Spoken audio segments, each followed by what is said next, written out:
اللہ الرحمن الرحیم۔ مدینہ کی یہ نئی اسلامی ریاست جن بھاری ذمہ داریوں کے اندر گھری ہوئی تھی، اس لحاظ سے اس کے ایک ایک کارکن کی ذمہ داری بڑی اہم اور اس کا کردار بڑا اہم تھا۔ خاص طور پر جو صف اول کے کارکن تھے، ان میں سے کسی ایک کی بھی کمی سرکار دو عالم صلی اللہ علیہ وآلہ وسلم اور آپ کے ساتھیوں کے لیے بہت بڑا حادثہ تھی۔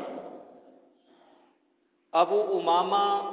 اسعد بن زرارہ رضی اللہ تعالی عنہ کہ جن کو قبیلہ بنو نجار پر نقیب اور نگران مقرر کیا گیا تھا، ان کا مقام بھی کچھ ایسا ہی تھا، اور بالکل ابتدائی دور میں عالم آخرت سے ان کو بلاوا آ گیا اور وہ اپنے رب کے حضور پیش ہو گئے۔ تو اس طرح ایک جلیل القدر سپاہی کی کمی نبی صلی اللہ علیہ وآلہ وسلم کی ذات کے اوپر ایک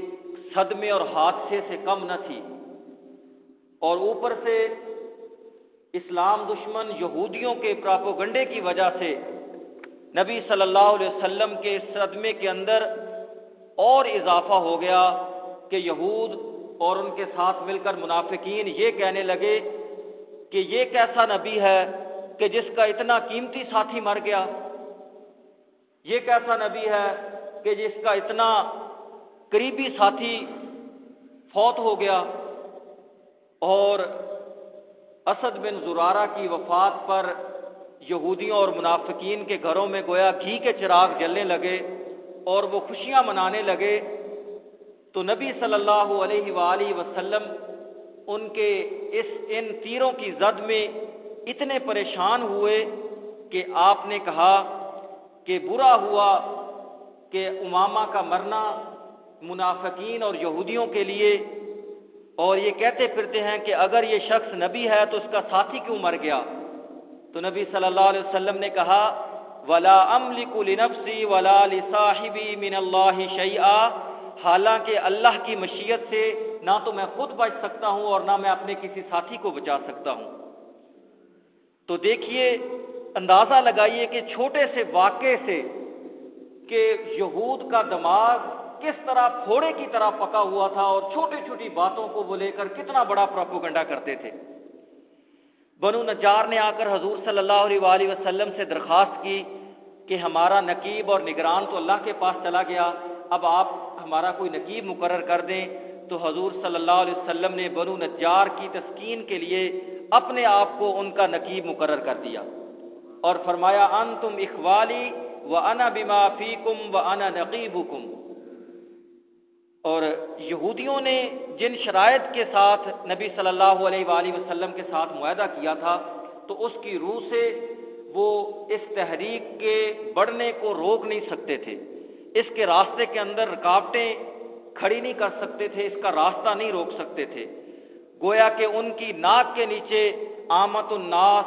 اور اس معاشرے کے اہم لوگ نکل کر نبی صلی اللہ علیہ وآلہ وسلم کی جماعت کے ساتھ شامل ہو رہے تھے اور اسلام کے جھنڈے کے تلے آ رہے تھے، اور ان کی گدیاں اور ان کی پیریاں، خانقاہیں اور دارالافتاء وہ دم سادے دیکھ رہے تھے کہ انہی کے لوگ ٹوٹ کر اسلام کے اندر شامل ہو رہے ہیں۔ اور جب یہ کیفیت ہوتی ہے تو جو مذہب کاروباری حیثیت اختیار کر چکا ہوتا ہے، اس کے صبر کا پیمانہ بھی پھر لبریز ہونے کو آتا ہے۔ اور جب ایسی کیفیت پیدا ہو کہ کوئی حق کی تحریک خود انہی کے گھروں میں سے نوجوان طاقت کو اٹھا کر لے جائے اور نوجوان طاقت اس حق کی تحریک کا ساتھ دینے لگے، اور کیفیت پھر یہ پیدا ہو جاتی ہے کہ پھر خود انہی کے گھروں میں انقلاب آنا شروع ہو جاتا ہے، اور بیٹے باپوں سے اور بہو ساسوں سے اور بیٹیاں ماؤں سے اور پوتے دادوں سے اختلاف کرتے نظر آتے ہیں۔ تو پھر یہ جو حق کے خلاف طاقت ہوتی ہے غضبناک ہو جایا کرتی ہے، اور اس کا پیمانہ صبر کا لبریز ہو جایا کرتا ہے۔ ذرا اندازہ کیجئے کہ کس تیز رفتاری کے ساتھ اسلام مدینہ کے اندر پھیل رہا تھا، اور کس تیز رفتاری کے ساتھ یہودیوں کی طاقت ٹوٹ رہی تھی، اور خصوصاً جب ان کے قبائل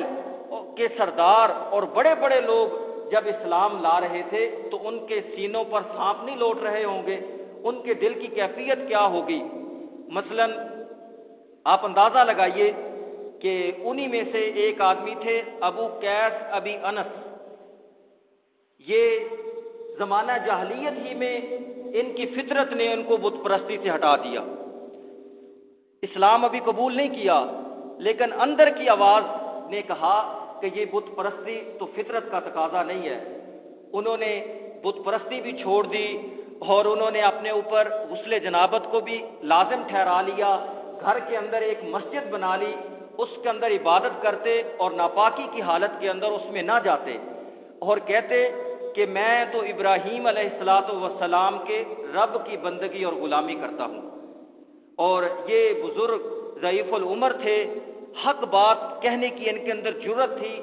اور شعری صلاحیت بھی رکھتے تھے اور اپنی بات کو شعروں کے اندر بھی بیان کرتے تھے۔ تو ایسے ذہین اور نیک سیرت بزرگ کا مقام معاشرے کے اندر کیا ہوگا؟ اور یقیناً ایسا ہوا ہوتا ہوگا کہ یہودی ان کو اپنے ساتھ شامل کرنے کی بحثیں بھی کرتے ہوں گے، ان کے ساتھ مکالمہ بھی کرتے ہوں گے کہ یہ یہود کے کیمپ کے اندر آ جائیں۔ لیکن جب حضور صلی اللہ علیہ وآلہ وسلم مدینہ پہنچے تو قسمت جاگ اٹھی اور قسمت سنورنے کی گھڑی آ گئی، اور یہ بزرگ حلقہ تحریک میں شامل ہو گئے اور بہترین طریقے سے اسلام پر عمل پیرا ہو گئے۔ تو اس واقعے سے یہودیوں کو کیا رد عمل ہوا ہوگا، ان کے ذہن و دماغ کے اوپر کیسی بجلیاں گری ہوں گی، ہم اس کا اندازہ کر سکتے ہیں۔ اور تو اور یہ تو باہر کی بات ہے نا کہ وہ آدمی ابو قیس ان کے کیمپ کا آدمی نہیں تھا جس کے اوپر انہوں نے اتنا ماتم کیا، جب خود ان کے گھر میں سے اور ان کے قلعے میں سے بڑے بڑے سپاہی، بڑے بڑے کمانڈر نکل کر اسلام کی طرف داخل ہو رہے تھے تو ان کی کیا حالت ہوگی۔ اور دوسری طرف یہ ایک حقیقت ہے کہ جو اکابر ہوتے ہیں، بڑے لوگ ہوتے ہیں، چاہے وہ دنیا کے معاملے کے اندر بڑے ہوں، بڑی بلندی پر جو فائز ہوتے ہیں، منصب پر جو فائز ہوتے ہیں، چاہے وہ دنیا کے بڑے اکابر ہوں یا مذہب کے بڑے اکابر ہوں، ان کے اندر حق قبول کرنے کی صلاحیت تھوڑی ہوتی ہے۔ اور لیکن یہ بات ضرور ہے کہ معاشرے کے اندر ایسے اکابر موجود ضرور ہوتے ہیں کہ جو یہ قبول بھی کرتے ہیں، اور جب معاشرے کے یہ لوگ حق کو قبول کرتے ہیں تو بڑی قیمتی چیز ہوا کرتے ہیں۔ اس کی وجہ یہ ہے کہ جب وہ حق قبول کرتے ہیں تو انہیں اپنا منصب چھوڑنا پڑتا ہے، اپنے مفاد کو ٹھوکر لگانی پڑتی ہے، اپنے عہدے کو چھوڑنا پڑتا ہے۔ یہ ساری چیزیں وہ سوچ سمجھ کر جب چھوڑ کر حق کی طرف آتے ہیں تو یقیناً قیمتی ثابت ہوتے ہیں۔ اسی طرح کے ایک بزرگ ان کے یہودیوں کے ایک عالم عبداللہ بن سلام تھے، جن کا اسلام قبول کرنے سے پہلے نام تھا حسیم۔ یہ ان کے ایک بلند پایا عالم اور متقی تھے، مذہبی لیڈر تھے، اور ان کا تعلق بنو قینقاع سے تھا۔ حضور صلی اللہ علیہ وآلہ وسلم سے انہوں نے ملاقات کی اور آپ صلی اللہ علیہ وسلم کے ہاتھ پر انہوں نے بیعت اسلام کی، واپس گھر آئے، گھر والوں کو اسلام کی دعوت دی، ان کو متاثر کیا، چنانچہ سارا قبیلہ ان کا گھرانہ جو تھا وہ سارا اسلام کے اندر داخل ہو گیا۔ اور ان کے قبول اسلام کی داستان سنیے ذرا، جو ان کے اپنے ہی ایک عزیز نے بیان کی۔ کہتے ہیں کہ میں نے جب اللہ کا پیغام لانے والی ہستی کے بارے میں سنا، ان کی صفات، ان کا نام اور ان کے زمانے کی پہچان تو مجھ تک پہلے ہی تھی، یہود کے عالم تھے نا، اور میں ان کے انتظار میں تھا۔ تو جیسے ہی مجھے یہ علم ہوا کہ وہ ہستی دنیا کے اندر تشریف لا چکی ہے تو میں دل ہی دل میں خوشی محسوس کرنے لگا اور انتظار کرنے لگا، لیکن کسی سے ذکر نہیں کیا، یہاں تک کہ مجھے خبر ملی کہ حضور صلی اللہ علیہ وآلہ وسلم قباء کے اندر پہنچ گئے، اور یہ اطلاع مجھے ملی کہ آپ قباء میں بنی عمر بن عوف کے گھرانے میں آ گئے ہیں۔ تو جس اطلاع دینے والے نے مجھے یہ اطلاع دی تو میں اس حالت میں تھا کہ میں کھجور کے اوپر چڑھا ہوا تھا، اس کی آخری ٹہنی کے اوپر بیٹھا تھا، اور میری پھوپھی خالدہ بنت حارث نیچے بیٹھی ہوئی تھی۔ میں نے جیسے ہی یہ خبر سنی کہ حضور صلی اللہ علیہ وآلہ وسلم مدینہ کے بالکل قریب قباء کے اندر آ گئے ہیں، تو کہتے ہیں میں نے وہاں سے ہی تکبیر بلند کی، اور میری پھوپھی نے تکبیر سنی تو کہنے لگی خدا تجھے غارت کرے، اگر موسیٰ بن عمران علیہ السلام کی خبر بھی مل جاتی، ان کے آنے کا بھی پتہ چل جاتا، تو تب بھی تو اتنی خوشی نہ مناتا۔ تو میں نے کہا کہ اے پھوپھی جان، خدا کی قسم یہ موسیٰ ابن عمران علیہ السلام کے بھائی ہیں اور انہی کے دین پر کاربند ہیں، یہ وہی پیغام لائے ہیں جو موسیٰ علیہ السلام لائے تھے۔ اس پر وہ کہنے لگی کہ اے میرے برادر زادے، کیا یہ وہی نبی ہیں کہ جن کی خبر ہمیں دی گئی ہے، جن کے بارے میں ہمیں بتایا گیا ہے، اور جن کے بارے میں ہمیں بتایا گیا ہے کہ وہ قیامت کی گھڑی کے قریب یہ نبی اٹھائے جائیں گے؟ میں نے کہا یہاں یہی تو وہ ہیں۔ پھر خدا کا کہتے ہیں کہ میں خدا کا پیغام لانے والے اس نبی کی خدمت میں حاضر ہوا اور میں نے اسلام قبول کیا، پھر اپنے گھر والوں کے پاس آیا، ان کو بھی دعوت دی، ان کو بھی ہلکا بخوش اسلام کیا۔ اب اندازہ لگائیے کہ یہود جن کی کیفیت ان کے ذہن کی اور ان کے بغض اور عناد کی آپ کے سامنے ہے کہ جب یہ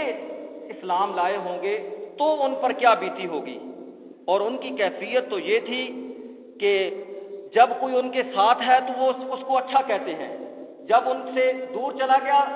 دوسری طرف چلا گیا تو وہ ان کے لیے برا ہو گیا، گویا کہ ان کی اپنی کالی بھیڑ بھی سفید ہے اور دوسری سفید بھیڑ بھی کالی ہے، اور اپنی سفید بھیڑ جیسے ہی باہر گئی تو وہ بھی کالی ہو گئی۔ یہ ان کی کیفیت تھی اور یہ ان کا حال تھا۔